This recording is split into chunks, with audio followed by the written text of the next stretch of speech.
In this video, I'm going to show you how to download your apps and services activities on your Microsoft account. So if you want that data for whatever reason, follow these steps to download it. You want to head over to Microsoft.com and log into your account. Once you do, click your account on the upper right and click on your My Microsoft account. You will get redirected to your account. And once you're in, and go ahead and click on privacy on the left side. Scroll down to the privacy page and you'll find apps and services. Click on that.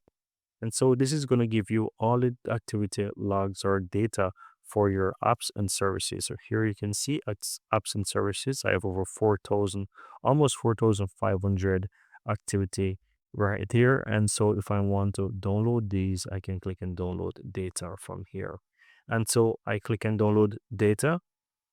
It's going to take me over to this page right here where I would need to first create an archive. So before I can even download this, I would need to create an archive.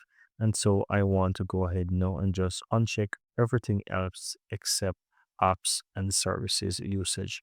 Click and create an archive, and that's going to create an archive. And once it is done creating the archive, I would have that option right here where I can click and download it to download that data here. And that's it.